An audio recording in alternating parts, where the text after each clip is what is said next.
Fala galerinha, professor Daniel Sena começando mais uma aula de Direito Constitucional para você que está estudando com a gente aqui no GG para o concurso da Brigada, para o cargo de soldado.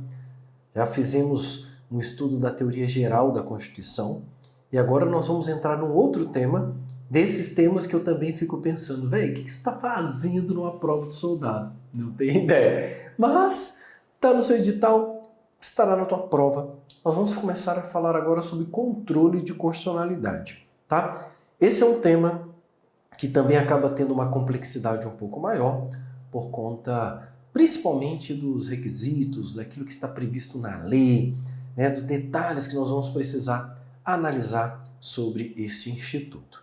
E é um tema também que tem bastante conteúdo, então nós vamos trabalhar ele em 2 encontros. Serão 2 aulas sobre controle de constitucionalidade. Nessa primeira aula vamos fazer uma análise geral, com regras gerais, para vocês entenderem ali como é que funciona, né? O que significa o controle, suas classificações. Depois falaremos do controle difuso, já começaremos o controle concentrado. Na próxima aula finalizaremos o controle concentrado e faremos questões. Vocês já perceberam que no final de cada conteúdo eu gosto de resolver questões para que vocês possam de fato ir treinando, né? Não adianta nada você só assistir a aula e não praticar. Esse é um dos problemas que eu mais vejo a galera trazer para mim nas mentorias individuais que eu faço. O cara chega para mim e fala, Daniel, estou estagnado, não consigo sair do platô, não consigo aumentar meu percentual de questões. Eu só faço 60%, 70%, como é que eu faço para sair disso? Cara, não adianta você ficar preso na teoria. Geralmente a galera que fica estagnada é porque está preso na teoria. Para isso é que a gente faz questões, para a gente conseguir colocar aquela teoria em prática e aprendendo, né, como é que faz para responder na hora da prova. Então, já começa essa aula com essa dica estratégica para você. Se você também não está conseguindo superar uma faixa de pontuação, seja no simulado, seja nas questões, não ultrapassa 50%, não sai dos 60%, pode olhar, você está fazendo poucas questões, tá? Por isso que eu faço questão, depois de cada conteúdo, de resolver aqui exercícios que são questões das provas anteriores, que é a melhor forma da gente colocar em prática toda a teoria. Então, tá preparado? Bora começar então? Fazer a nossa transição de tela aqui agora, para que possamos começar a brincadeira. Direito Constitucional para a Brigada Militar do Rio Grande do Sul, concurso de soldado. Vamos lá, gente, controle de constitucionalidade. Nosso primeiro bloco aqui sobre controle de constitucionalidade. Primeiro precisamos entender, né? Quando se fala em controle de constitucionalidade, o que significa isso? Veja, dentro do ordenamento jurídico existe a ideia de que uma ordem hierárquica entre as normas é que vai fazer com que todas as normas elas existam de um jeito harmônico, né? E dentro dessa estrutura hierárquica, teremos no topo do ordenamento jurídico a Constituição Federal. A Constituição Federal ela é a norma fundamental de um Estado democrático como é o nosso no Brasil. Isso significa que todas as demais espécies normativas precisam obedecer às regras gerais estabelecidas na Constituição Federal. O controle de constitucionalidade é o mecanismo que existe para verificar se essas outras espécies normativas que estão abaixo da Constituição são compatíveis com a Constituição. Então, basicamente é isso que o controle de constitucionalidade faz. Verificar a constitucionalidade de leis e atos normativos perante a Constituição. Tá bom? Existem formas de se fazer esse controle, existem órgãos responsáveis por realizar esse controle, e tudo que nós vamos ver ao longo dessa aula é exatamente como isso vai acontecer. Mas é importante nós registrarmos um detalhe aqui. O controle de constitucionalidade ele é fundamental para manter os valores constitucionais no Estado Democrático de Direito, para manter uma relação ali saudável entre os poderes, né, garantido ali o princípio da separação dos poderes, bem como também ele vai ter a finalidade de proteger e garantir a efetividade dos direitos fundamentais. Então, não há que se pensar em um Estado democrático de direito no formato como nós temos hoje no Brasil, sem a existência de mecanismos de controle de constitucionalidade. Tá? Dito isso, nós precisamos agora entender quais são os pressupostos para a existência do controle de constitucionalidade. Esses pressupostos, eles são importantes porque sem eles não podemos falar em controle de constitucionalidade. Primeiro pressuposto. Para haver controle de constitucionalidade é essencial a existência de uma Constituição rígida. Estudamos no conteúdo anterior, no primeiro conteúdo que nós vimos nesse curso, foi a Teoria Geral da Constituição. Lá nós vimos o que é uma Constituição rígida, que é, inclusive, a nossa Constituição. Constituição rígida é aquela Constituição cujo processo de alteração ele é mais rigoroso do que o processo de alteração das leis. Lembra disso? Aí você precisa lembrar dos requisitos que estão lá no artigo 60 da Constituição Federal. Então, para aprovar uma emenda à Constituição no Brasil, primeiro você tem um rol de legitimados restrito, né? Então tem lá um terço da Câmara do Senado, presidente da República, mais da metade das Assembleias Legislativas das unidades de federação, né? Representada cada uma delas pela maioria relativa dos seus membros. Depois você tem um processo dentro do Congresso Nacional que também é mais rigoroso. Tem que ser aprovado nas duas casas do Congresso em 2 turnos de votação e a aprovação tem que se dar por 3/5 dos votos dos membros, que é um quórum extremamente qualificado. Então não se muda a Constituição de qualquer jeito. Precisa ter requisitos, ainda tem limites materiais, limites circunstanciais, tudo que nós vimos quando nós falamos sobre o poder constituinte. Tá? Então, Constituição rígida é isso. Esse é um pressuposto para haver controle de constitucionalidade. O segundo pressuposto é que dentro do Estado tem que haver o conceito, tem que se aceitar, se incorporar o conceito de supremacia constitucional. Ou seja, a Constituição daquele Estado que quer ter controle de constitucionalidade, ela tem que ser a norma hierarquicamente superior às demais. Ela tem que ser encarada como uma norma suprema, que é o que ocorre no Brasil. Então, a Constituição tem que ser hierarquicamente superior a todas as demais espécies normativas. Terceiro pressuposto, tem que haver um órgão responsável pelo controle diferente do órgão que realiza a alteração da Constituição ou mesmo aquele órgão que cria leis. Então tem que ser um órgão de controle que não seja o legislativo. No nosso caso, quem vai fazer o controle em regra é o Poder Judiciário. Depois nós vamos entender que tem algumas exceções a esta regra, mas na maioria das vezes nós teremos o controle sendo realizado pelo Poder Judiciário. Tá? E no caso ali, por exemplo, quando o parâmetro for a Constituição Federal, vai ser o STF, que é o órgão mais conhecido no Brasil hoje como o órgão que realiza o controle de constitucionalidade. Por fim, precisamos também ter como pressuposto a presunção de constitucionalidade das leis. Ou seja, as leis aprovadas no Brasil são presumidamente constitucionais. Isso porque ela passou pelo crivo do legislador, ela foi ali confirmada pelo chefe do executivo, então presume-se que as leis são constitucionais. Ou seja, o controle de constitucionalidade ou a declaração de inconstitucionalidade de uma lei, ela é uma exceção. A ideia é que se preserve a lei, mas quando não for possível, seja declarada a sua inconstitucionalidade. Tá? Então, as leis são presumidamente constitucionais e o controle de constitucionalidade tem que fazer de tudo para preservar a existência dessa lei. Quando não for possível, apenas nos casos excepcionais é que ela será declarada inconstitucional. Preenchidos esses pressupostos, pronto, podemos falar em controle de constitucionalidade ou na possibilidade do controle de constitucionalidade. Agora, para fazer controle de constitucionalidade, eu preciso ter um parâmetro. Esse parâmetro é para onde vamos olhar para saber se determinada lei ou ato normativo é constitucional ou não. Ora, inicialmente, a gente pode pensar aqui na Constituição Federal. Constituição Federal aqui pensando no seu corpo dogmático, né? Artigo 1º até o 250, aquilo que nós conhecemos no dia a dia como Constituição Federal.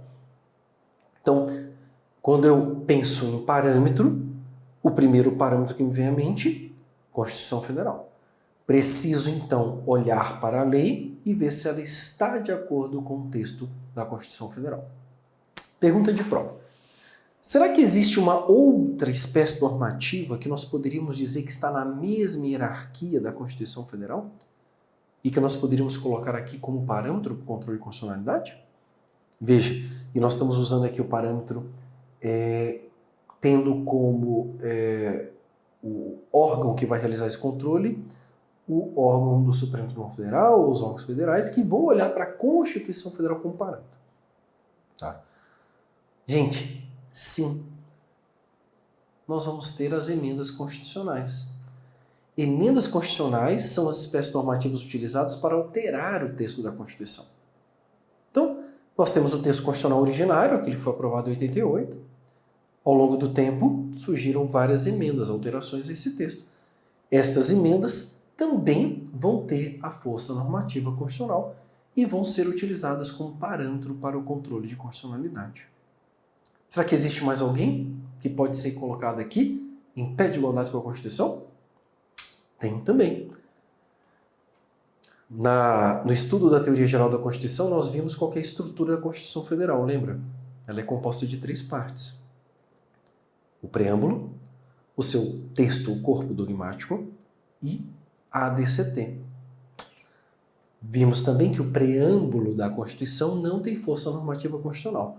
Portanto, ele não pode ser utilizado como parâmetro para o controle de constitucionalidade. Mas a ADCT pode. Portanto, a ADCT, que são os atos das disposições constitucionais transitórias, ela também será utilizada aqui como parâmetro para o controle de constitucionalidade, pois ela tem a mesma estatura, né, a mesma força normativa que o texto dogmático da Constituição. Nossa, Daniel, para mim era só a Constituição, eu sei, por isso que essa questão é ótima de prova. Pergunto, será que existe mais alguma espécie normativa que entraria nessa mesma hierarquia da Constituição Federal aqui? O que você acha? Tem também. Gente, os tratados internacionais de direitos humanos que tenham sido aprovados nos termos do artigo 5º da Constituição, no parágrafo 3º. Lembra? Artigo 5º, parágrafo 3º, diz que os tratados internacionais de direitos humanos aprovados nas 2 casas do Congresso em 2 turnos de votação por 3/5 dos votos terão força normativa de uma emenda à Constituição. Portanto, eu não estou falando de todos os tratados, estou falando apenas dos tratados internacionais de direitos humanos aprovados segundo as regras do parágrafo 3º do artigo 5º. Veja, comecei a aula pensando que era só a Constituição Federal que seria o parâmetro. Agora eu entendo que tem várias espécies normativas que vão funcionar como parâmetro para o controle de constitucionalidade. Quando eu junto tudo isso, eu formo aquilo que a doutrina tem chamado de bloco de constitucionalidade. Bloco de constitucionalidade. Isso aqui já caiu várias vezes em prova. O bloco de constitucionalidade, portanto, é o conjunto de espécies normativas que vão compor este parâmetro para a realização do controle de constitucionalidade, quando o controle tiver como objetivo verificar a constitucionalidade perante a Constituição Federal. Tá? E eu falo isso porque essa é a regra de tudo que nós vamos estudar, mas depois nós veremos que existe controle de constitucionalidade também no âmbito dos estados, no âmbito do DF. E aí o parâmetro vai ser a norma fundamental desses entes federativos. Mas como o principal aqui, a gente está trabalhando com o principal, que é a Constituição Federal, então vamos utilizar o bloco de constitucionalidade com Constituição Federal, ADCT, emendas constitucionais e os tratados internacionais de direitos humanos, aprovados nos termos do artigo 5º, parágrafo 3º. Se cair na tua prova, não erre essa questão, por favor. Beleza? Vimos então o parâmetro. Precisamos saber agora quem pode ser objeto de controle de constitucionalidade.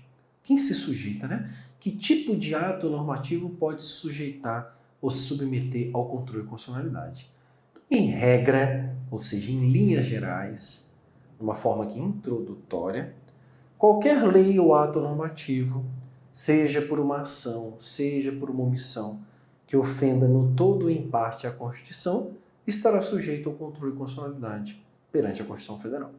Então, leia o ato normativo, seja por uma ação ou omissão, seja no todo ou em parte essa ofensa à Constituição, estará sujeito aí ou poderá ser objeto de controle de constitucionalidade. Agora, cuidado! Não pode ser objeto de controle também na regra aqui que nós estamos começando, né? A gente está vendo aqui primeiro uma introdução ao conteúdo. Normas constitucionais originárias. Então, no Brasil não se admite a tese de inconstitucionalidade dentro da Constituição. Então, quando eu olho para a Constituição, lembra daquele princípio de interpretação, o princípio da unidade da Constituição? A Constituição é um todo perfeito. Ela não tem contradições. Por isso, não há inconstitucionalidade dentro da Constituição. Tá bom? E normas pré-constitucionais, antes da Constituição Federal. Por quê? Porque a nova Constituição, uma nova Constituição, ele inaugura um novo ordenamento jurídico. Então, aquilo que veio antes da Constituição não existe para esse novo ordenamento jurídico. Mas, por uma questão de economia legislativa, que também nós já vimos lá atrás, poderá haver recepção ou não recepção desses dispositivos. Né? Se esta lei anterior à Constituição Federal de 88, ela é compatível com a Constituição, ela vai ser recepcionada. Se ela não for compatível, ela simplesmente não será recepcionada e, portanto, revogada do ordenamento jurídico. Mas não há que se falar aqui em controle de constitucionalidade, e sim recepção ou não recepção. Depois nós falaremos um pouco mais sobre isso aqui. Beleza? Outro ponto importante, gente, existe um debate sobre a natureza jurídica de uma lei declarada inconstitucional. E existem duas teorias que tentam explicar qual que é a natureza jurídica de uma lei declarada inconstitucional. Essas duas teorias são a chamada teoria da nulidade ou a teoria da anulabilidade. Teoria da nulidade, que é também conhecido como sistema norte-americano, ele tem como precursor o juiz John Marshall. Foi ele quem ficou conhecido como o primeiro a adotar essa teoria. Ele vai considerar que a lei declarada inconstitucional ela é nula, ou seja, ela nem devia existir. Ou seja, ela tem um problema que ela é nula desde o seu nascimento. Já a teoria da anulabilidade, que é fruto do chamado sistema austríaco de controle de constitucionalidade, que tem como seu principal expoente aí o Hans Kelsen, ele vai dizer, não, essa lei era boa até agora a gente vai anular ela, por isso que ela é anulável. Agora que a gente vai dizer que ela é inconstitucional. Então, são duas teorias diferentes para entender a natureza jurídica da lei declarada inconstitucional.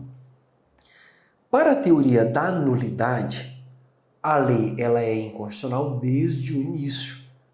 Por isso, a declaração de inconstitucionalidade ela tem uma natureza meramente declaratória. Ela vai declarar algo que já existia. Por isso que o efeito é ex tunc. Quando se declara a lei inconstitucional, segundo a teoria da nulidade, ela é inconstitucional desde o seu início. Porque esta inconstitucionalidade diz respeito à própria validade da norma. Se esta norma tem uma inconstitucionalidade, ela simplesmente não é válida. Ela nem deveria ter entrado no ordenamento jurídico. Por isso que o efeito é ex tunc, retroage lá para o início. Tá? Gente, esta teoria da nulidade é a teoria adotada no Brasil. Então, em regra, o Brasil adota a teoria da nulidade. Quando declara uma lei ou ato normativo inconstitucional, ele é inconstitucional desde o seu início. Para a teoria da anulabilidade, o efeito dessa declaração de inconstitucionalidade só ocorre a partir do momento da declaração. Por isso que ele é ex nunc. Ex nunc não retroage. Tá? A decisão ela tem uma natureza constitutiva, ou seja, a inconstitucionalidade desta lei declarada inconstitucional, ela só surge a partir do momento da decisão que declarou a inconstitucionalidade. Veja que é bem diferente da teoria da nulidade. E ela vai atacar aqui o chamado requisito da eficácia da norma. A norma ela é válida, só que ela vai parar de produzir efeitos a partir de agora por ter sido considerada inconstitucional. Como eu disse para vocês, podem cair as duas teorias na prova? Pode, mas a teoria adotada no Brasil é a teoria da nulidade. Só que essa teoria da nulidade por si só, ela tem um pequeno probleminha, qual que é? É que ela gera uma certa insegurança jurídica. Tá lá, a lei foi aprovada pelo Congresso, sancionada pelo presidente, estou lá vivendo tranquilamente a minha vida, de repente ela é questionada a sua inconstitucionalidade, o Supremo vai lá e fala, não, essa lei é inconstitucional. Ou seja, ela estava funcionando, ela regulou a vida da gente, mas a partir do momento que o Supremo declara a lei inconstitucional, ela simplesmente vai sair do ordenamento jurídico. Poxa, se ela retroage, essa declaração de inconstitucionalidade retroage lá para o início, como é que fica a segurança jurídica das pessoas numa sociedade que isso possa acontecer a qualquer momento? E diga-se de passagem, acontece todos os dias. O Brasil, ele incorporou um instrumento que chamamos de modulação temporal dos efeitos. Então, para garantir a segurança jurídica dessas decisões, o Supremo Tribunal Federal pode decidir a partir de qual momento deverá aplicar o efeito dessa declaração de constitucionalidade. Isso tem previsão em uma das leis regentes do Sistema de Controle de Constitucionalidade do Brasil, que é a Lei 9868, que nós vamos ainda ver muita coisa dela ao longo das nossas aulas aqui de controle. Lá nessa lei, no artigo 27, ele diz assim, ao declarar a inconstitucionalidade de lei ou ato normativo, e tendo em vista razões de segurança jurídica ou de excepcional interesse social, poderá o Supremo Tribunal Federal, por maioria de 2/3 dos seus membros, restringir os efeitos daquela declaração ou decidir que ela só tem eficácia a partir do seu trânsito em julgado ou de outro momento que venha a ser fixado. Então ela pode decidir, por exemplo, a teoria adotada no Brasil é da nulidade. O problema é que se eu aplicar a teoria da nulidade neste caso concreto, ele vai gerar um caos. Vou pegar um exemplo concreto aqui que aconteceu no Brasil. Existiam algumas normas que condicionavam o acesso a cargo público militar das Forças Armadas a um requisito de idade. E isso regeu esses concursos militares durante muitos anos. As pessoas simplesmente eram reprovadas porque estavam fora da faixa de idade. Um belo dia alguém falou assim, mas peraí, onde é que está previsto isso? Estava numa instrução normativa do Ministério lá. Opa, não pode. Uma norma abaixo de uma lei criando requisito que está restringindo acesso a cargo público? Isso é inconstitucional. Só a lei que pode restringir acesso ao cargo público. E aí o STF, depois de muito tempo a galera brigar, olhou e falou, realmente, gente, temos uma inconstitucionalidade aqui. Só que isso aconteceu depois, sei lá, de 30, 40 anos que os concursos públicos existiam. Imagina se o Supremo declara a inconstitucionalidade disso desde o início. A quantidade de ações judiciais de pessoas que foram reprovadas pelo quesito de idade. Entende o caos? Então o Supremo falou, realmente é inconstitucional. O Congresso vai ter que criar uma lei definindo a idade para acesso ao cargo público militar, só que esta inconstitucionalidade só vai valer a partir do próximo ano. Por quê? Porque senão viraria um caos.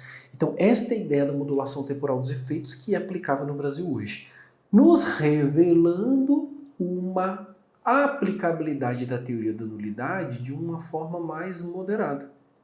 Então, teoria adotada no Brasil é a teoria da nulidade, mas por conta da aplicação da modulação temporal dos efeitos, seria uma teoria da nulidade mais moderada, tá? De forma mais mitigada. Tudo bem até aqui? Atenção também nesses requisitos aqui para a modulação, tá, gente? Então, essa é mais ou menos assim. Primeiro, toma decisão para declarar a inconstitucionalidade. Declarou? Pronto. Vamos modular o efeito? Bora. Tem que ter 2/3 dos membros. E 2/3 é um quórum maior do que a maioria absoluta. Isso aqui que é o tchan que você precisa perceber. Fechamos? Pronto. Então, mais um tema aqui que a gente viu. Vamos agora entrar em algumas classificações que são também interessantes para a prova. Essas classificações podem cair na prova por si só, tipo a classificação específica ali, ele perguntando, ou vai te ajudar também a entender como o sistema de controle de constitucionalidade funciona no Brasil. Primeiro, vamos ver algumas classificações que são as chamadas espécies de inconstitucionalidade. Nossa, Daniel, para mim só tinha, tipo, a norma é inconstitucional, pronto. Não, tem vários tipos de inconstitucionalidade. Basicamente, nós vamos analisar o critério de inconstitucionalidade quanto à conduta, quanto ao vício, quanto à extensão, quanto ao momento de elaboração da norma e quanto ao prisma de atuação. Vamos começar. Quanto ao tipo de conduta. Quanto ao tipo de conduta, a inconstitucionalidade poderá ser uma inconstitucionalidade por ação, quando ela for uma conduta positiva, né? Então o órgão estatal foi lá e praticou uma conduta positiva, comissiva, que está ofendendo a Constituição. Ou ela pode ser por omissão. Ou seja, uma omissão. O poder público precisaria ter regulamentado aquele dispositivo e não o fez. Ele se omitiu de regulamentar. Então, tanto a ação quanto a omissão podem gerar inconstitucionalidade. Em relação à omissão, temos ainda uma subclassificação. Ela pode ser total ou parcial. Omissão total é quando falta por completo uma regulamentação. Vou pegar um exemplo claro aqui, clássico no Brasil. O artigo 37, quando fala do direito de greve do servidor público, ele fala que esse direito deve ser regulamentado em lei. Só que até hoje essa lei não existe. Trata-se, portanto, de uma norma de eficácia limitada, que para produzir efeitos precisa ser regulamentada. Se não existe regulamentação, o servidor público não pode fazer greve. Então nós temos aqui uma inconstitucionalidade por omissão. Tá bom? Esse é um exemplo. A omissão parcial, tipo, tem a regulamentação, aquele dispositivo constitucional que precisaria ser regulamentado, ele foi regulamentado. Só que aquela regulamentação, ela às vezes é insuficiente para dar vazão para o exercício daquele dispositivo constitucional. O exemplo que a gente sempre vê na doutrina é sobre o salário mínimo. Lá no artigo 7º, inciso 4, ele fala que o salário mínimo tem que dar conta de um monte de coisa. Aí você vai ver o valor do salário mínimo, ele nunca que vai dar conta de tudo aquilo que a Constituição fala. Existe uma regulamentação, existe uma efetividade do direito, mas ela não é suficiente. Então nós estaremos diante de uma omissão parcial. Bom, então esse é o primeiro critério. O segundo critério de classificação, quanto ao tipo de vício. A inconstitucionalidade ela poderá ser formal ou material. Vício formal, gente, pode aparecer na tua prova como também nomodinâmico. E o vício material, nomoestático. Vício formal tem a ver com a elaboração da norma. Então aquela norma foi elaborada de uma forma, de um jeito em desacordo com o que a Constituição manda fazer. Vício material é quando o problema está no conteúdo. O conteúdo daquela norma está em desacordo com algo que está previsto na Constituição. Tá? O vício formal, ele ainda tem algumas espécies que eu quero compartilhar com vocês. Primeira espécie de vício formal. Já entendemos que o vício formal é quando a norma é elaborada em desacordo com as regras processuais previstas na Constituição. Primeiro tipo de vício formal é chamado vício formal orgânico. É quando a norma ela é elaborada em desacordo com a competência do ente que está definido na Constituição. Exemplo, a competência para legislar sobre aquela matéria era da União e quem foi que criou a lei foi o município. Entendeu? Então temos aqui um formal orgânico. Segundo tipo é o formal propriamente dito. O formal propriamente dito é quando existe ali um desrespeito a algum dos requisitos processuais que existem na Constituição. Veja que a doutrina ainda cria uma subclassificação em formal propriamente dito objetivo, formal propriamente dito subjetivo. O subjetivo é quando o vício é de iniciativa. Por exemplo, a iniciativa era privativa do presidente da República, mas aquele projeto de lei foi proposto por um deputado. Então nós temos aqui um vício formal propriamente dito subjetivo. O vício formal propriamente dito objetivo é em relação aos outros requisitos processuais, como por exemplo o quórum de aprovação da lei complementar, que seria a maioria absoluta, mas ela foi aprovada por uma maioria relativa. Outro tipo de vício formal é o por ausência de pressupostos objetivos. Exemplo, a medida provisória, ela requer o requisito objetivo de relevância e urgência. Então, para o presidente editar uma medida provisória, aquele tema, aquele problema que ele está regulando tem que ser relevante, tem que ser urgente. Se não, espera a lei. Aí, na hora que vai passar pelo filtro desses pressupostos objetivos no Congresso, verifica-se ali que não tem relevância, não tem urgência. Pronto. Teremos, então, um vício formal de inconstitucionalidade por ausência dos pressupostos objetivos. Esse é um exemplo. E o quarto aqui que eu gosto bastante, que foi criado pelo professor Pedro Lenza, é o vício formal por vício de decoro parlamentar. E ele cita o exemplo na época do mensalão, quando o parlamentar, para aprovar o projeto de lei, recebeu dinheiro. Então ele vicia a consciência dele como legislador, porque ele está votando não segundo a sua consciência, seus valores, mas segundo o dinheiro que ele recebeu. Tá? Então, geraria também aqui, no caso de recebimento de alguma propina, um vício de inconstitucionalidade formal. Perfeito? Outro critério que precisamos ver é quanto à extensão. Quanto à extensão, queridos, a inconstitucionalidade pode ser total ou parcial. Inconstitucionalidade total, toda a lei é inconstitucional. Inconstitucionalidade parcial, parte daquela lei é inconstitucional. Em relação à inconstitucionalidade parcial, nós temos aqui um detalhe interessante. Depois nós vamos ver que todos os poderes podem fazer controle de constitucionalidade. Quando o presidente faz controle de constitucionalidade, ele faz através do chamado veto parcial. Tá? O presidente pode vetar total a lei.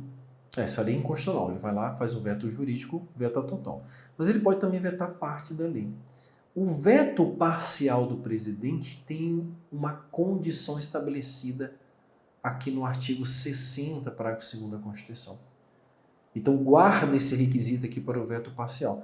Então, se o presidente da República vetar porque ele considera aquele dispositivo inconstitucional, mas ele quer vetar apenas parte da lei, ele vai ter que vetar observando esse requisito. O veto parcial somente abrangerá texto integral de artigo, de parágrafo, de inciso ou de uma linha. Ou seja, o presidente da República, quando faz o veto parcial, não pode vetar uma letra ou uma palavra ali que mudaria completamente o sentido daquela norma, percebe? O judiciário já não está sujeito a este limitador que o presidente está. Então o judiciário ele pode vetar parte de uma lei, ele pode declarar inconstitucional parte de uma lei, tipo uma palavra, que não teria problema, desde que isso não inviabilize toda a lei, porque se a declaração de constitucionalidade daquele trecho, daquela palavra, daquela letra, torna a lei completamente constitucional, aí ele tem que declarar inconstitucionalidade como um todo daquela lei. Tá bom? Então, esse é um requisito muito interessante que já caiu algumas vezes em prova. Quanto ao momento de elaboração da norma, a inconstitucionalidade pode ser originária ou superveniente. Gente, é quanto ao momento de elaboração da norma. Ela é originária quando a norma se origina na vigência da Constituição. Então, estamos usando a Constituição de 88 como parâmetro do controle de constitucionalidade. Todas as leis que surgiram após a Constituição de 88, caso se verifique uma inconstitucionalidade nessas leis, será uma inconstitucionalidade originária. Tá? O que é inconstitucionalidade superveniente? É quando a Constituição utilizada como parâmetro veio depois da entrada em vigor da lei. Então seria o caso daquelas leis que foram aprovadas antes da Constituição de 88. E que está se olhando para a Constituição de 88 como parâmetro. Por isso, inconstitucionalidade superveniente. A Constituição veio depois da lei. Gente, este tipo de inconstitucionalidade não é aceita pelo Supremo Tribunal Federal. Logo, no Brasil, não temos inconstitucionalidade superveniente. Daniel, por quê? Porque o Supremo entende que, neste caso, não estamos diante de controle de constitucionalidade, e sim de recepção ou não recepção. Já falamos algumas vezes disso. Logo, uma norma anterior à Constituição de 88, ela tem que ser confrontada com a Constituição de 88 para ver se ela é compatível ou não. Se ela for compatível, ela é recepcionada por uma questão de economia legislativa. Se ela não for compatível, acabou. Ela deve ser retirada do ordenamento jurídico. Então, segundo o Supremo, a inconstitucionalidade superveniente não é admitida no direito brasileiro. Questão também que já caiu várias vezes em prova. Perfeito? Outro critério que também vai nos dar aqui uma visão sobre inconstitucionalidade é quanto ao prisma de atuação. Quanto ao prisma de atuação, a inconstitucionalidade pode ser direta ou indireta. Gente, inconstitucionalidade direta é quando há um confronto direto com a Constituição. Então a norma está em desacordo com a Constituição. Inconstitucionalidade indireta é quando a afronta não é a Constituição Federal, mas a uma norma infraconstitucional. Então existe uma afronta àquela norma infraconstitucional, que seria uma norma primária, e por consequência atinge de forma indireta a Constituição Federal. Este tipo de inconstitucionalidade indireta, segundo o STF, não é admitida no direito brasileiro. Porque se a afronta ocorre a uma norma primária, então não estamos falando aqui de uma inconstitucionalidade, e sim de uma ilegalidade.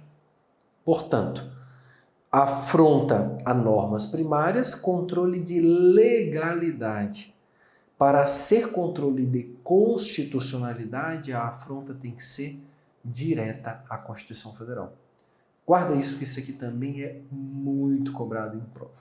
Tá? Então, controle de inconstitucionalidade no Brasil tem que ter uma afronta direta à Constituição. Ok? Outro dispositivo interessante, aqui é mais um termo que é utilizado, chamada inconstitucionalidade circunstancial. Na verdade, aqui nós não estamos vendo uma... não é que a norma vai ser inconstitucional, mas determinadas circunstâncias farão com que aquela norma seja inconstitucional. Tá? Então, é uma peculiaridade, uma coisa um pouco diferente. Eu trouxe como exemplo aqui esta ADI, que eu gosto bastante desse exemplo, acho que é o melhor que tem. Essa ADI 223 do Supremo, ela questionava a inconstitucionalidade de uma lei que proibia a concessão de liminares em face da fazenda pública. Então, a lei dizia, olha, é proibido conceder liminar contra a fazenda pública. O Supremo olhou e falou assim, peraí, esta lei, ela só será inconstitucional em algumas circunstâncias, em outras não. E eu trouxe dois exemplos aqui. Ela não é inconstitucional e outra ela é. Então, vamos imaginar que exista uma ação de um servidor para custear o reenquadramento desse servidor. E aí pede-se uma liminar em face da fazenda pública. Neste caso aqui, esta liminar é proibida. Então a lei seria constitucional. A lei que proíbe a concessão de liminar em face da fazenda pública, no caso de reenquadramento de servidor, perfeito, é constitucional. Não precisa de liminar aqui, vamos aguardar terminar o julgamento todo para depois fazer esse custo. Agora, se nós estivermos diante de uma cirurgia de vida ou morte, A concessão da liminar, ela é essencial para salvar a vida da pessoa. Então seria possível que se conseguisse uma liminar face à fazenda pública? Sim. Logo, uma lei que proíba a concessão de liminar nestas circunstâncias seria inconstitucional. Perfeito? Então, neste primeiro caso, a lei seria constitucional. E no segundo caso, a lei que proíbe a concessão de liminar seria inconstitucional. Por isso, nós teríamos aqui uma inconstitucionalidade circunstancial. A lei só será inconstitucional a depender da circunstância. Outro termo interessante que nós vamos encontrar é chamado inconstitucionalidade chapada, desvairada, enlouquecida. Este é um termo utilizado pelo Supremo em alguns julgamentos quando a inconstitucionalidade é tão clara, tão óbvia, tão ululante, que o Supremo fala assim, velho, não era nem pra gente estar discutindo isso aqui, olha que absurdo. Então, inconstitucionalidade chapada, desvarada, uma inconstitucionalidade muito clara, que não tem nenhuma dúvida sobre a sua existência. Outro termo interessante, que também já tem caído em prova, é o chamado estado de coisas inconstitucional. O Supremo já utilizou esse termo aqui, pelo menos em 2 circunstâncias, mas ele é uma teoria que veio da Corte Constitucional da Colômbia. E ela foi incorporada pelo Supremo Tribunal Federal no Brasil através do julgamento da ADPF 347, que buscava apurar a inconstitucionalidade do sistema carcerário brasileiro. E nesta ADPF questionava as condições que os presos estavam submetidos dentro do sistema penitenciário. E percebeu-se que em todo o país existe uma violação massiva, generalizada da dignidade humana dos presos, violando seus direitos fundamentais, as condições do sistema penitenciário de superlotação não permitem, uma dignidade mínima de execução da pena, existe violência policial, violência carcerária, a insalubridade do sistema, presos amontoados como se fosse um monte de coisa. Então você tem uma violação aqui massiva, generalizada e sistêmica dos direitos humanos. E não é pela falta de norma existe, e nem pela falta de condição, porque a condição também existia. É falta de decisão e de vontade política. Então o Supremo Tribunal Federal incorpora essa teoria do estado de coisa constitucional, reconhecendo que o sistema penitenciário brasileiro é um estado de coisa constitucional. Daniel, qual é o efeito disso? Na prática, o efeito é que o Poder Judiciário ele passa a assumir a coordenação para a solução do problema. E ele, para resguardar a dignidade mínima dos presos, no caso da DPF 347, ele interfere tanto no papel do legislativo quanto no papel do executivo, aquilo que nós chamamos de ativismo judicial. Então, esse estado de coisas inconstitucional, ele é uma medida extrema de intervenção do judiciário nas políticas públicas e legislativas diante da omissão do poder público em dar condições dignas para os presos que estão submetidos a esse sistema caótico. Nessa DPF, por exemplo, o Supremo Tribunal Federal determinou que o Ministério da Justiça utilizasse os recursos que existiam em cofre, mas não estavam sendo utilizados, para tentar resolver o problema. O Supremo também determinou aos outros órgãos do Poder Judiciário que acelerassem o julgamento de presos que estavam sob ainda uma prisão processual, ou seja, presos provisórios, e trouxe uma série de medidas, como consequência do estado de coisas inconstitucional. Então, essa é uma teoria que já foi adotada no Brasil e tem caído nas provas também. Show? Agora, gente, vamos ver as espécies de controle de constitucionalidade. Vimos as espécies de inconstitucionalidade, agora as espécies de controle de constitucionalidade. Quais os critérios que nós vamos utilizar nessas classificações aqui? Vamos ver. as espécies de controle quanto ao momento da realização do controle de constitucionalidade, quanto à natureza do órgão que realiza esse controle, quanto à competência do órgão jurisdicional, e aqui a gente está focando no judiciário, e quanto à via de ação utilizada para a execução do controle de constitucionalidade. Primeiro, quanto ao momento. Gente, quanto ao momento, o controle de constitucionalidade ele pode ser prévio ou posterior, preventivo ou repressivo. Né? Preventivo, o controle é realizado antes da norma entrar em vigor. Repressivo, quando a norma já está em vigor. Simples assim. Gente, controle preventivo, que pode aparecer na tua prova também a priori, prévio, ele poderá ser realizado pelos 3 poderes. Olha que incrível aqui. Pelos 3 poderes, tanto pelo executivo, quanto pelo legislativo, quanto pelo judiciário. Pelo executivo, nós teríamos o controle prévio através do veto jurídico, falamos agora há pouco, né? Então, o Congresso aprovou a lei, o presidente olhou e falou, mas essa lei aqui é inconstitucional, vai lá e veta. Veta por considerá-la inconstitucional. Então, temos um controle prévio e político sendo realizado pelo executivo. Controle preventivo é realizado pelo Poder Legislativo através da CCJ, Comissão de Constituição e Justiça. Então tem lá um projeto de lei, quando ele chega na CCJ, que ela tem o papel de fazer essa filtragem constitucional, a CCJ olha para aquele projeto de lei e diz, esse projeto de lei é inconstitucional. E como o parecer da CCJ é terminativo, pronto, é feito o controle prévio. E o judiciário também pode realizar o controle preventivo, apesar de, em regra, ele ser o responsável pelo controle repressivo, mas ele também realiza o controle preventivo quando ele julga mandado de segurança impetrado por parlamentar que, para assegurar o seu direito ao devido processo legislativo, ele entra com mandado de segurança direto no Supremo. Então imaginemos que um projeto de lei complementar tenha sido aprovado por maioria simples, violando ali o devido processo legislativo. O parlamentar que se sente ofendido no seu direito entra com mandado de segurança. E aí o Supremo vai exercer um controle preventivo naquele projeto de lei. Questão muito, muito boa de prova.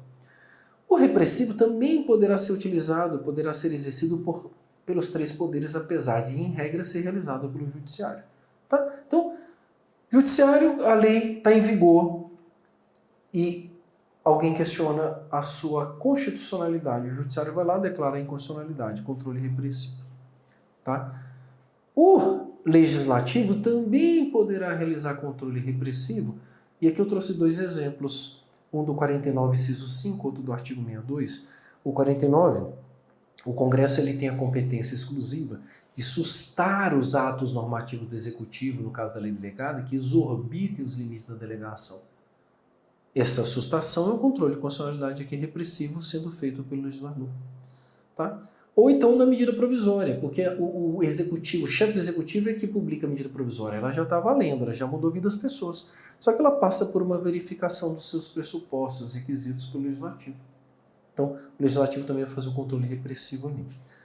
O executivo, existe aqui uma tese de que ele poderia deixar de cumprir uma norma manifestamente inconstitucional, tá? Mas é uma tese bem sensível, mas para aqueles que sustentam ela, seria uma forma de controle repressivo feito pelo executivo.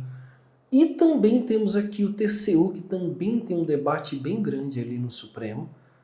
Nós temos essa súmula 347 do Supremo Tribunal Federal, que diz que o Tribunal de Contas, no exercício das suas atribuições, pode apreciar a constitucionalidade das leis. Então, esse termo aqui, apreciar a constitucionalidade das leis dos atos normativos do poder público, ele traz esse debate, né? Então o TCU também faz controle de constitucionalidade, mas o STF já deixou claro que ele não faz controle de constitucionalidade. Ele apenas pode apreciar se aquela lei, o ato normativo naquele caso, é constitucional ou não. Tá? Mas não se entende aqui que seria um controle de constitucionalidade propriamente dito. Mas é uma súmula interessante também. Quanto à natureza do órgão, gente, outro critério que nós vamos encontrar aqui, quanto à natureza do órgão que realiza o controle de constitucionalidade, nós poderíamos ter um controle de constitucionalidade judicial, político ou através de um sistema misto. O controle judicial é aquele realizado por um órgão jurisdicional, órgão judicial, como aquele que ocorre no Brasil. Tá? O sistema político é quando o controle de constitucionalidade é realizado por um órgão político. Mais ou menos o que ocorre na França. Na França tem esse Conselho Constitucional que realiza o controle de constitucionalidade, mas ele não é órgão judicial, ele é um órgão político.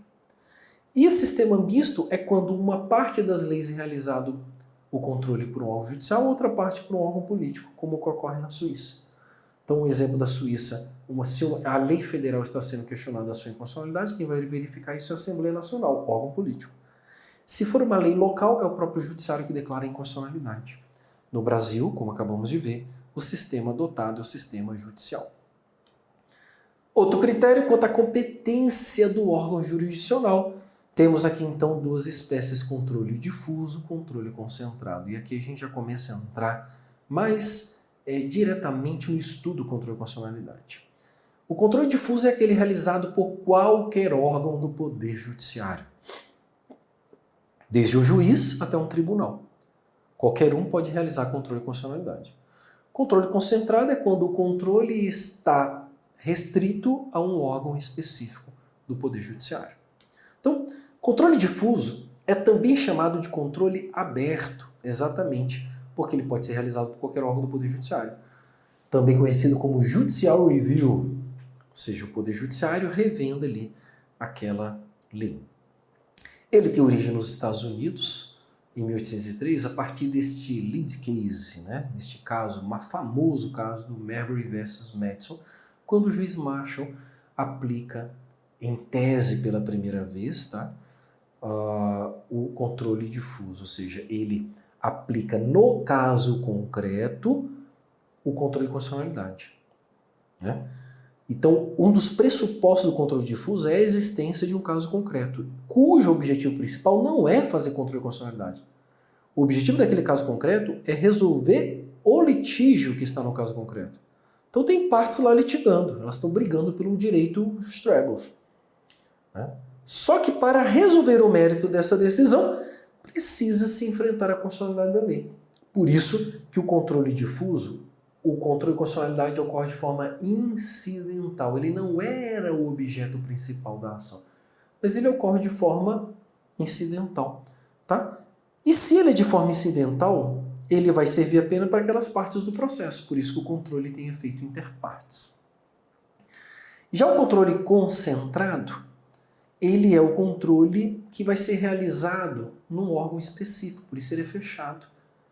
Ele é restrito para determinados órgãos fazerem essa análise e ele só pode ser questionado por alguns legitimados. Ele tem a sua origem na Áustria, em 1920, que tem como seu expoente o Hans Kelsen. Ele é um controle abstrato da norma, ou seja, o objetivo principal dessa ação é realmente declarar a inconstitucionalidade daquela lei ou ato normativo. Então, é um controle da norma em tese. E por ser um controle em abstrato da norma em tese, o efeito dele vai ser para todo mundo, porque se o órgão do judiciário considera que aquela lei é inconstitucional, ela é inconstitucional para todo mundo, porque se ela ofende a Constituição para um, ela ofende para todo mundo. Seria essa a ideia aqui. E, por fim, nós temos aqui o critério quanto à via de ação utilizada, que pode ser pela via principal ou via incidental, que vai se juntar daqui a pouco com este outro critério, que é o critério da competência do órgão jurisdicional. Então, a via principal, que aí vai ter vários nomes que pode aparecer na sua prova, controle abstrato, via de ação direta, é quando se utiliza ali uma via específica com um rol de legitimado específico para questionar a constitucionalidade da lei em tese. Então, ela é uma espécie de controle concentrado. É um processo subjetivo porque você não tem partes brigando. Já a via incidental é quando o controle de constitucionalidade ocorre de forma incidental. É um acontecimento, é uma via de defesa, ou via de exceção. Estavam ali litigando duas pessoas em torno de um direito X, mas para enfrentar aquele mérito, aquele direito ali, precisa-se tocar na questão da constitucionalidade. Por isso que ele pressupõe um caso concreto, ou seja, um processo subjetivo com partes envolvidas. Quando você vê esses dois critérios de classificação, automaticamente você começa a perceber que a via principal que seria esse controle abstrato, ele vai ocorrer de forma concentrada. E a via incidental vai ocorrer no modelo difuso. Tá? E aí a gente olha para o nosso sistema brasileiro, onde nós vamos ter um controle misto que poderá ser tanto difuso concreto, ele existe na nossa Constituição desde 1891, quanto de concentrado abstrato, que existe desde 1946. Portanto, feito todas essas considerações, a partir de agora a gente passa a enfrentar estes modelos de controle de constitucionalidade, começando no próximo bloco pelo controle difuso e depois com o controle concentrado, que é onde nós vamos nos deter por mais tempo. Beleza até aqui? Então vai lá tomar uma água, respira fundo, que estamos apenas começando. Te espero no próximo bloco.